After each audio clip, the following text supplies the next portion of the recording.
and we'll start this.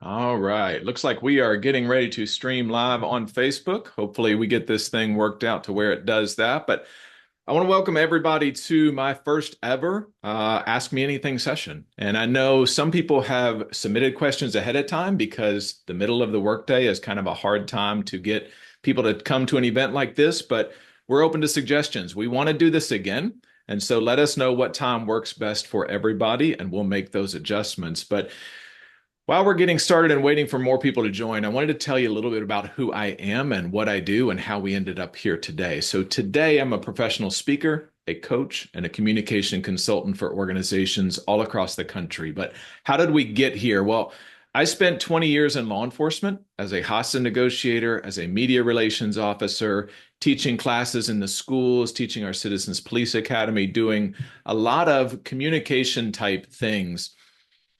And that turned into being asked to speak at a conference. And when I spoke at that conference, the people at that conference said, "Hey, would you come and bring this to our organization?" And that's where the speaking entered in. But basically, I was communicating for a living. And as a hostage negotiator, as you can imagine, I've communicated when lives were on the line. And so the communication tactics that I'm teaching today aren't just things that I've read in a book. They're things that I've applied in real life crisis situations and have worked. And so that's what I do today. I travel the country training organizations ways that they can communicate, one, to avoid a crisis, or two, communicate their way through one, because we deal with crises every day in our businesses. And if we are better equipped to communicate, those crises have a way of coming down a lot quicker than if we shut down communication. Because when we shut down communication, everything spins out of control very quickly. And we want to make sure that we're in a situation where we can communicate in any type of situation. So that's me in a nutshell. If you're just checking this out for the first time, you have no idea who Scott Harvey is. That makes you like most people, because most people have never heard of me. But I help organizations as much as I can today. I help individuals on a one-on-one coaching basis and some group coaching sessions. And we'll talk about those later on as we get going. But I have a few submitted questions. We've got one or two people that are here joining us in the room and some that are on the live. And so Eve is my assistant. She is manning the chats for me, and she's helping with that. And full credit where credit's due. This was Eve's idea. We are trying to find a way to get more people to find out what we do and how we can help. And she said, "Why not do an Ask Me Anything session?" I said, "I like the sound of that, Eve. Tell me about what that means." And she told me about it. I said, "Let's do it. It sounds awesome." So thank you to Eve for coming up with this idea. And we will record this and make this available for future people as well. But we'll start with one of the pre-submitted questions that I got. April asked, "What are we getting wrong in communication?" And April, I love that that question came from you because you're such a great communicator. But I will say this, in my opinion, the thing we're getting wrong today in communication is we don't listen. In a social media driven world where we're taught to respond and talk and do all those things and chat and type, we're not listening very well. And as a hostage negotiator, I can tell you this, when we had people apply to join the hostage negotiation team, we would have officers that would say things like, "Well, I can talk to anybody." Like, well, that's great, but that's not super helpful. Because as a negotiator, I've never talked anybody into doing anything, but I have listened them into doing what I need them to do. So that means I'm asking questions. I'm actually listening to their responses, because if I can listen, then I can craft a solution to the problem we find ourselves in a way that checks as many of their boxes as possible. What do they value? What's important to them? And if they can check as many of those boxes as possible, it's a no-brainer for them to choose that option. But the only way I can solve a problem is if I listen long enough to figure out what the actual problem is. Because the first thing when somebody starts talking generally is not the problem. And so today, April, to answer your question, I just think we need to spend way more time listening. and less time talking. I once had a leadership professor tell me, or leadership officer tell me one time, if you listen to your people, they'll tell you everything you need to know. If you listen to your team, they'll tell you what you need to know to get them to the next level. April, thank you so much for that question. And Dale, since you're on here live, if you've got any questions, all you got to do is let me know, man. You can throw them in the chat. You can answer, you can ask them to me when the time comes. But you got any off the top of your head right now, Dale? Uh, I would say what would you recommend for a person? You know how when you conveying information in your mind, it seems plain and simple, and you think everybody should get it. What Yes. can a person do to really make sure that people get what the message you're trying to convey? Because sometimes it's coming out and you think in a very understandable way, but sometimes people are confused about what you just said. Okay. That's a great question, Dale. And it's almost Jedi mind trick level communication here. But I know you as a speaker, Dale. I know you're a great communicator. But I also know some speakers who get up on a stage or in front of a boardroom or in front of a classroom and they just talk and they're not watching their audience. Communication Right. is a two-way street. So we've got to watch for people who are not only nodding, but also people that look confused. And if people look confused, one of my favorite questions is, Yeah. what can I clarify? Because if I say, do you understand that? Their automatic response is, of course, yeah, I've got it, even if they don't. So if I say, do you understand? And they say no, it makes them feel dumb. And they don't want to do that. So they will say yes so that they appear smart. But if I look at them and say, what can I clarify? I don't feel like that was super clear. That's on me as a speaker. My job is to make sure they get the message in a way that they understand, not in a way that I want to communicate it. So if I'm not getting the message across, Dale, if I'm seeing confused expressions, I may just say, I'm going to stop for a second. What can I clarify here? Because this took me 20 years to learn, is what I tell Uh-huh. people. I don't expect you to get this in 20 minutes. So Right. let me clarify whatever I can. And I think that's a great question, Dale, because communication is a two-way street. And we may think we're being very clear. The other issue we run up with, Dale, is what's called the curse of knowledge. Uh-huh. You know finance, Dale, like Yeah. nobody knows finances. You know it at a 10. Yeah. So when you teach it to people, the tendency is to bring it down to about a 6 or a 7. And that feels almost patronizing on our part to bring it down to a 6 or a 7, when in reality, your audience probably needs it at about a 2. And so, because we know it so well, it's sometimes hard for us to bring it down to a 2, which is Right. why we're looking for confused expressions and we're looking for things that we can clarify. Does that answer your question, Dale? Yes, sir. Perfect. Okay, Yes, sir, it does. perfect. So Ben wrote in a question that I found really intriguing.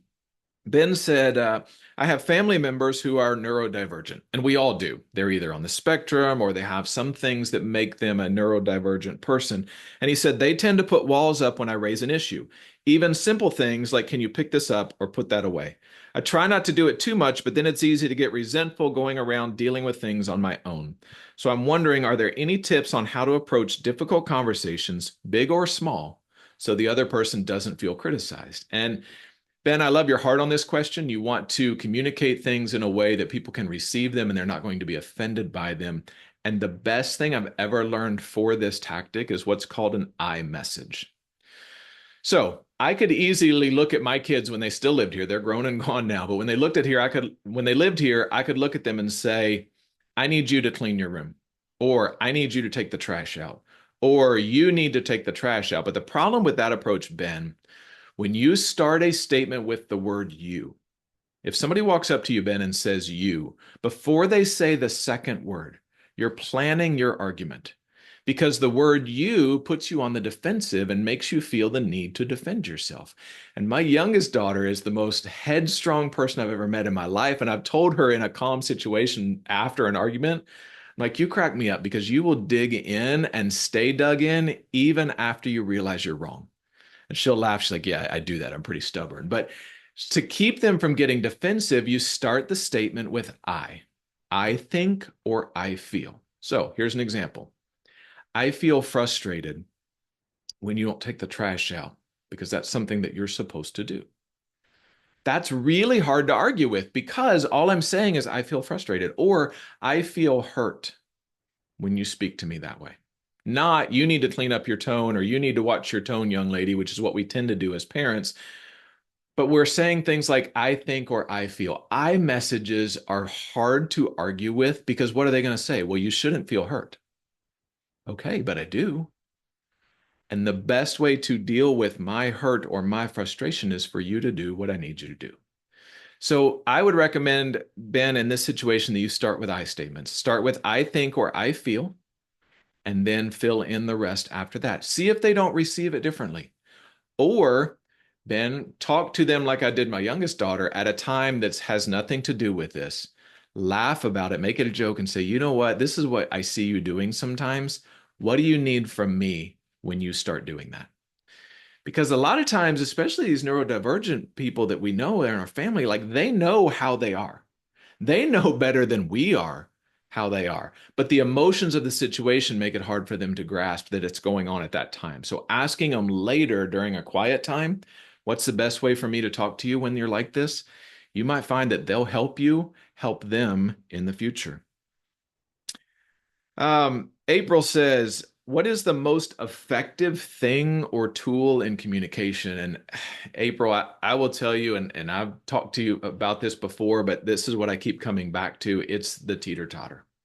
The most valuable thing, this is in my book, by the way, which is Silence Kills. Eve's put a link to it in the chat. Eve, if you want to throw that link back up, I don't know if people can see the chat that's already existing there, but in my book, Silence Kills, one of the things that I write about is the teeter-totter because it changed my life when I learned this in hostage negotiator school. Because in everybody's brain is a teeter-totter. And on that teeter-totter, one side of it is emotion. The other side of it is logic and reason. So think of it this way. When somebody's emotions are high, when that side of the teeter-totter is high, logic and reason are going to be low every time. Which means when somebody comes to you and they're in an emotional state, our tendency is to spit out a logical solution to their problem. Why can we do that? Because our teeter-totter is more balanced than theirs is. So we can see the logical solution, we spit it out, and they can't even physiologically process it at that time, so they blow right past it. If we let them vent, if we let them yell, if we let them cuss if they need to, whatever, to lower that emotion, because when you're highly emotional, it takes a lot of energy to stay up here.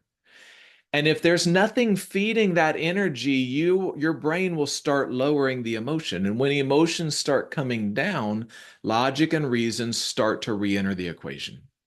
When I was a hostage negotiator, the first hour I was on the phone with somebody, they yelled at me, they threatened me, they cussed me, they threatened my family, and they would hang up on me. And I would call them back, and they would yell at me, threaten me, cuss at me, and hang up, and I would call them back. I need them to get it out. I need them to yell. That's easy in a hostage negotiator situation. It's harder in a business situation. When you have a client or a customer calls you who's upset and they start yelling, your tendency is, well, I don't have to take this crap. They don't know who I am. And we start hitting them with our own emotion. And because our emotion is fueling their emotion, neither one of us will ride our teeter-totter. And so what I tell people all the time is when I was on the uh, police force, when I was on patrol especially, I was dealing with people during emotional times. Nobody called the police to say things were going great. The police arrived during an emergency situation, so people were emotional. The louder they talked to me, the quieter I talked back to them. Not in a patronizing way, but in a way to try to balance their teeter-totter more quickly. So, April, what is the most effective thing or tool in communication is recognize when somebody's emotional, that they're not physiologically capable of processing logic and reason. We've got to get that emotion out. We've got to let them process that before they can process logic and reason. So, in the chat, Eve says, in a professional situation, doesn't using phrases like I think or I feel make a person sound unsure rather than not confident? I think in a large group situation, maybe, Eve. But I think when we're one-on-one with people, I think it hits differently, especially if we have built this level of rapport with them. So when I say I feel or I think, it's a way of me expressing a frustration of mine in a way that doesn't feel threatening to the listener. If that's constantly what you're saying, I think, or I feel, or you're saying in a way that's unsure, possibly. But I think in a one-on-one environment, Eve, and that's a great question. I think in a one-on-one environment with a certain level of rapport, it works very, very well. Michelle wrote in a question. She says, I'm a representative of many, many multi-passionate humans that I interact with. And that is Michelle in a nutshell. I know her.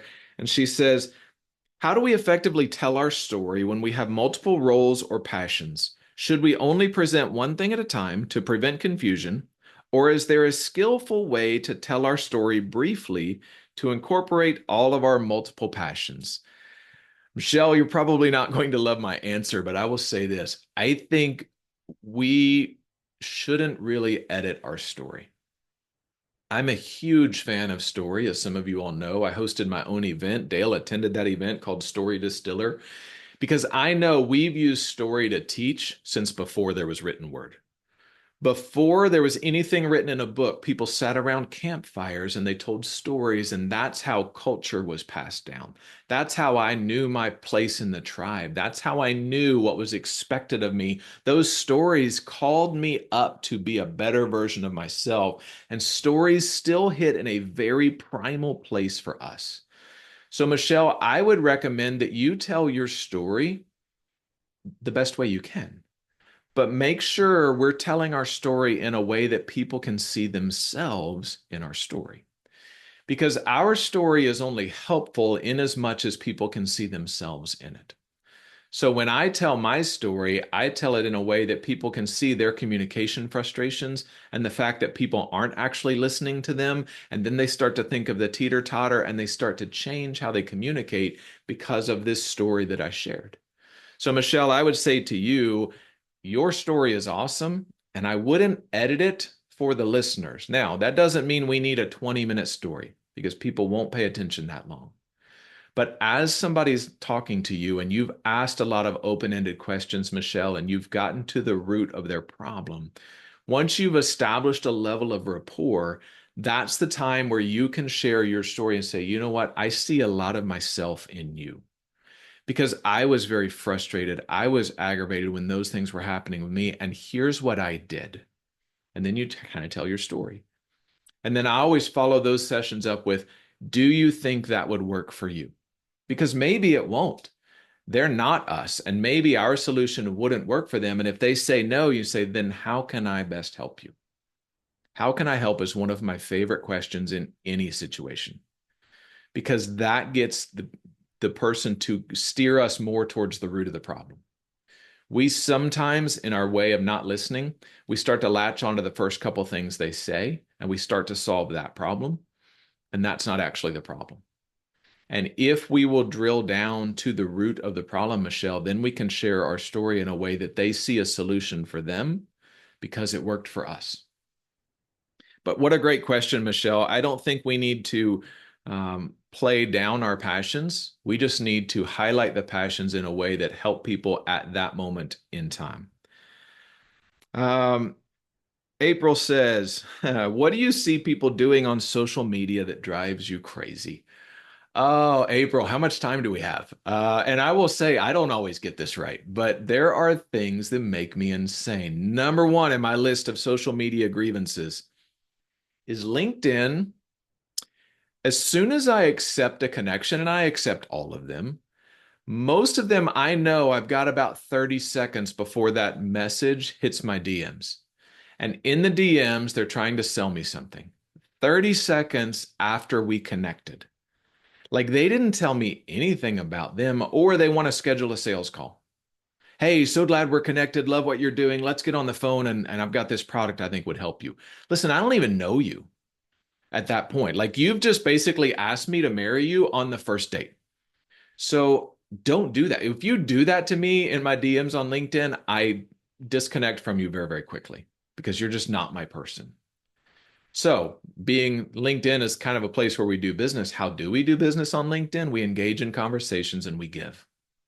We give solutions for free. We give resources when we can. We give our opinion if we're asked, and we just give. And if we're giving on LinkedIn and serving, they're probably going to do business with us. We might let them know, hey, if you want to talk more about this, I'd love to jump on a Zoom call or a phone call, but this would be my suggestion for this situation you're dealing with. So they already have a potential solution to their problem, and it's cost them nothing. If they liked that solution or they want to hear more, you've left the door open for them to connect. But do not connect cold with somebody right away. Off of LinkedIn, Facebook, Instagram, Twitter, things like that. The biggest thing that drives me crazy on those is the debates. Listen, I love social media. I use it a lot, probably too much. But I don't know that I've ever changed anybody's mind on Facebook. I don't know that I've ever engaged in a flame war that worked out well for either of us.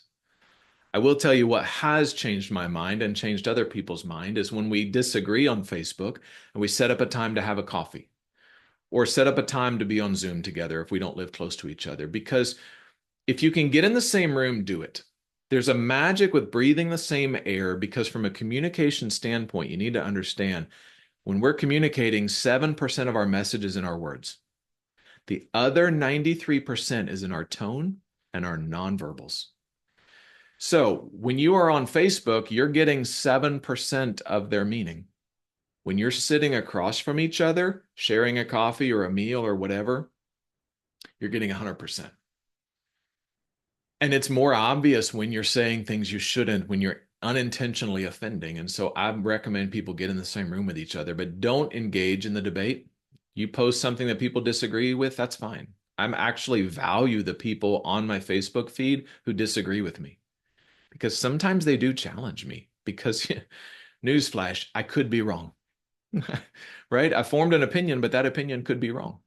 And so we need to be aware that when we're engaging in a debate on Facebook or Instagram or Twitter or whatever, it's not good for business because it makes it look like you don't understand the nuances of communication. And I think that's really, really important that we understand those nuances and we don't engage in those things online.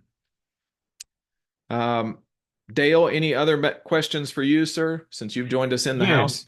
yes, I was trying to let you get the ones that typed in. Yeah. But let's say so I meet individuals will reach out to me about requesting my services. We Yes. may set up a Zoom meeting or we may go out to lunch. So, I explain my services, what it is I have to offer, and what could be the result. And then normally it ends with, okay, we'll follow up with you, and then we'll go from there. What happens? Okay, first question is, how long do you wait before you follow up with them? And number two, what happens if they say 2 weeks go by, 3 weeks go by, or a month goes by, and you haven't heard anyone? How do you approach that situation? Welcome to one of my biggest frustrations, Dale. As somebody who wrote a book called Silence Kills, if you knew how much silence I'm on the other end of, Right, it's aggravating. Now, I will say this, Dale. I call myself the self-appointed king of follow-up. If you give me a business card when we meet, I will email you before you email me. That's just how this works. I want to be the first one to initiate that conversation. And it right, may look like, thank you so much for meeting with me, Dale. I loved what we had to talk about. I'd love to help you more. Let me know how I can best help you. right. So if that is met with crickets, and the frustration that I have also is my CRM tells me when people open it. And so, like, I know you saw this. Now, there's a Right. chance that you saw it like I did on this. So you saw it on your phone and you read it and you said, oh, I'm so glad Dale emailed me back. I need to email him later. And you put the phone away. And when you get back to the office, 50 other emails have come in. Dale's got Yeah, pushed down the list. We're stomping right, out fires. I totally meant to email Dale. I just forgot. right. Now, the problem is, Dale, you, from your perspective, are saying, well, clearly they don't want to work with me. Or they don't like me. Dinner didn't go as well as I thought it did. Whatever. We're filling in a narrative that's not necessarily true. Hmm. A good chance they just forgot. And so, from my standpoint, Dale, the second email I send always has an out for the potential client. I always say Okay. things like, I know you're busy, and so I own the follow up. I didn't hear back from you from the email I sent 2 weeks ago. Please let me know what's the best way to connect and how I can best serve you. So I give them an out, meaning I just told them they were busy. Right. Or I might even say, I may have hit your spam folder, so I'm sending you a second email just to Hmm. follow up again. And sometimes I've had people say you were in my spam folder, which I know the CRM tells me they opened it, but it could have been an assistant, could have been an assistant that opened it too. And you Right. didn't make it through the filter of the assistant. So keep that in mind. Uh-huh. But they have an automatic out. They can save face by saying, it was in the spam filter. Thank you so much for following up with me. I do want to connect. Or, Dale, if I don't hear back from that second email, generally my third email, a week or two later, has something in the subject line designed to get an attention, designed to get a response. Right. Chris Voss, who wrote Never Split the Difference, another hostage negotiator, great book. He has a subject line that says, have you given up on working with me? Because Mm. that's a subject line that demands a response. Right. I either, yes, it doesn't make sense at this time, or no, I do want to work with you. And Dale, both of those are a win. Uh-huh. If they say, no, I don't want to work with you, we can direct our attention towards the people who do. They're not our person. Right. What's frustrating is when we're giving and following up and giving to people who don't plan on working with us, they just haven't told us that yet. Right. Yeah. So if we can get them to commit one way or another, it's great. And then on that third email with the subject line of something like, have you given up on working with me? In the body, I will say, I want to help you. I know you're busy. I don't want to bother you. So with this email, I'm going to leave the ball in your court. Please let me know how I can best serve you, and then I'm done. Thank you for Because that, that Scott. Because just lets them know, I'll work with you when you're ready, but I'm not going to send you 20 emails. That's not beneficial for me or you.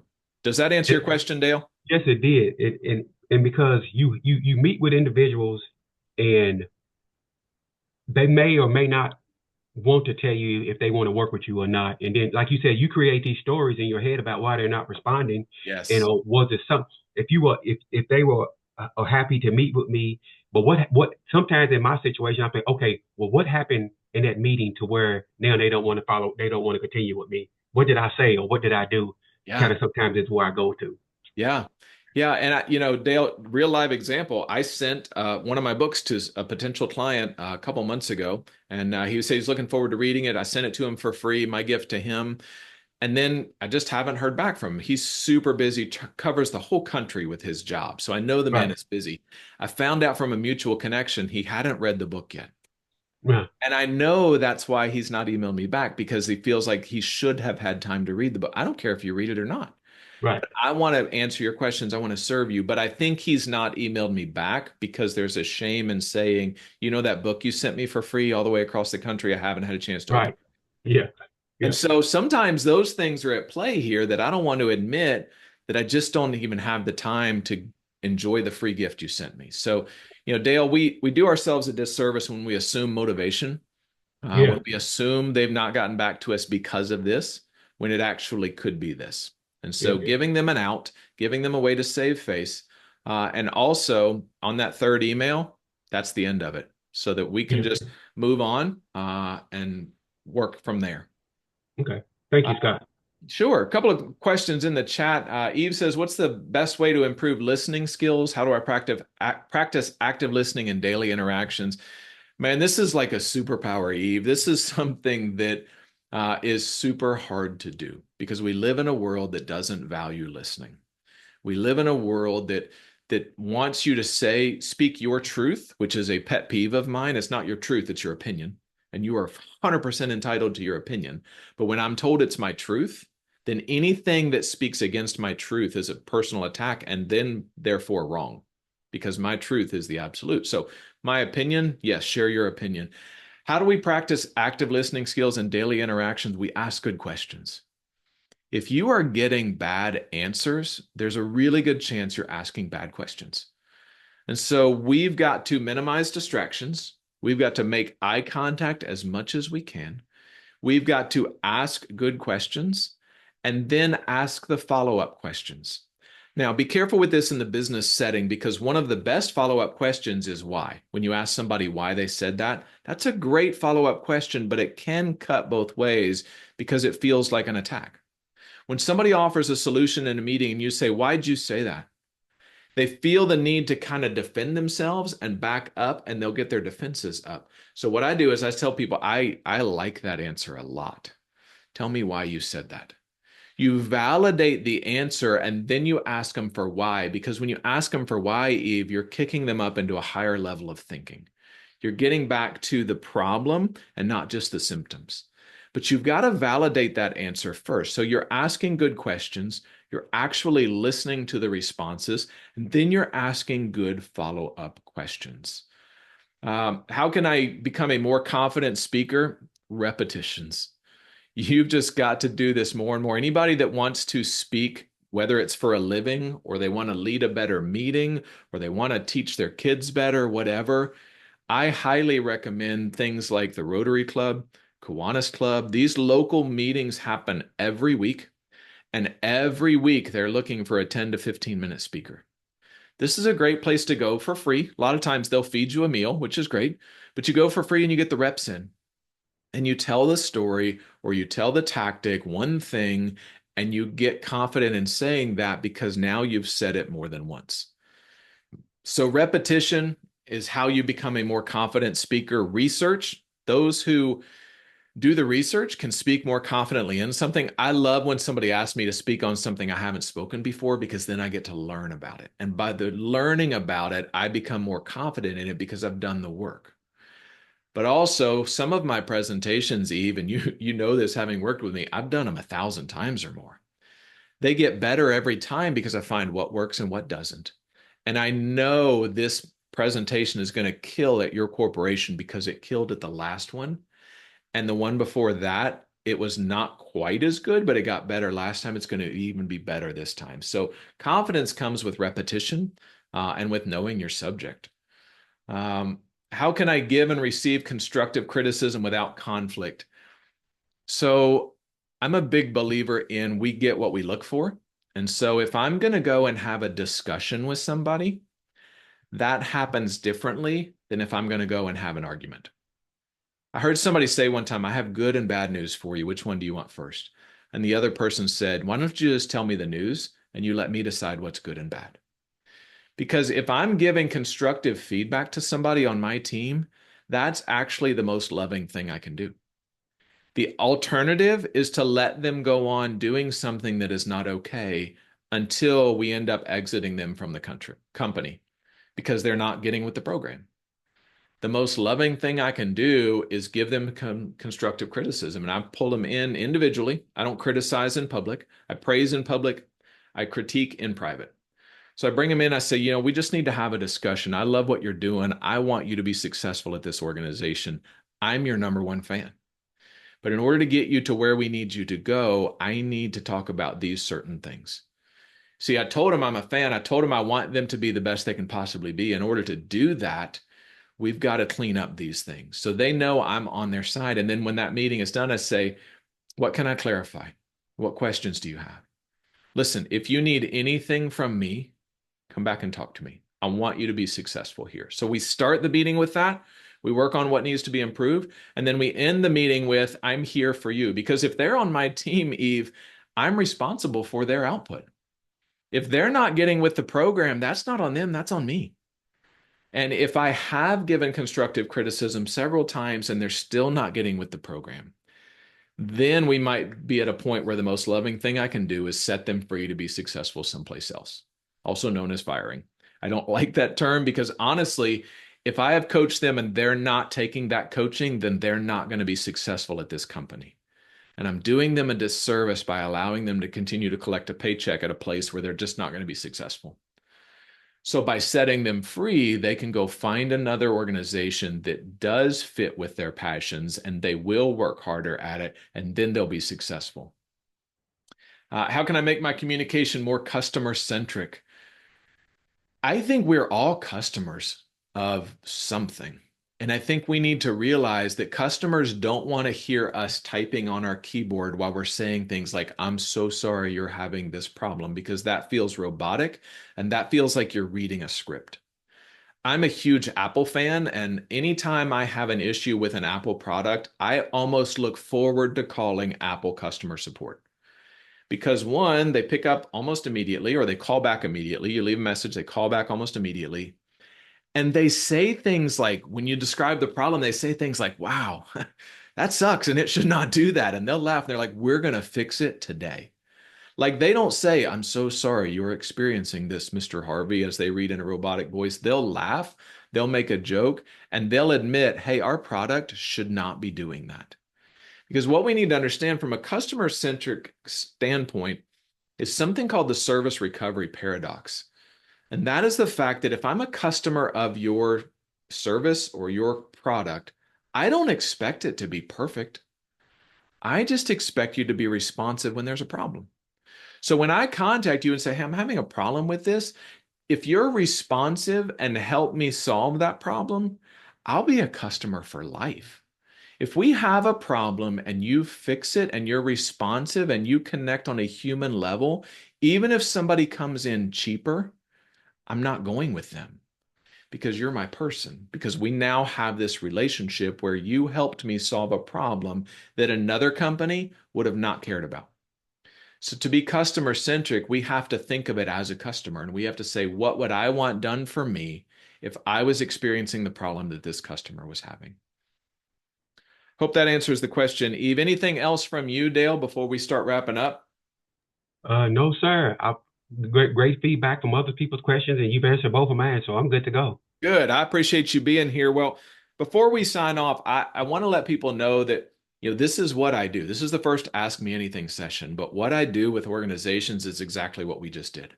I participate in meetings, I give feedback, I coach people. I'll come in and do a 60 to 90-minute training with your whole staff where we will talk about all of these communication principles, and everybody will be on the same page at the end of that meeting. And then I'll be a resource moving forward that people can email, they can ask questions of. If you have to bring in a customer or an employee for a difficult conversation, reach out to me and we'll talk through some tactics and some strategies you can use. That's if I'm serving in a consultant role for your organization. So the best way to see if that's a good fit for you is just email me, scott@speakingofharvey.com.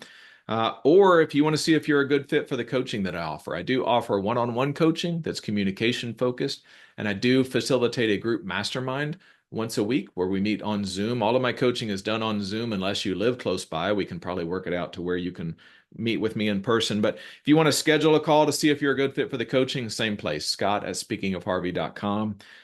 Pick up a copy of Silent Skills from Amazon. Eve put the links to all of these things in the chat. But listen, for the first time, this was fun. We'll do this again. We may stream the next one on LinkedIn. We may stream it someplace else. We may put it on YouTube. Today was Facebook. If you joined us on Facebook, Eve's been monitoring that chat. Thank you all so much for being here. Dale, thank you for taking time out of your day to join us in person. And if I can do anything else for you in the future, you let me know. Yes, sir. You're welcome. All right. I'm going to stop the live stream to Facebook right now. And then we will end the things on our end. Dale, thank you so much, brother.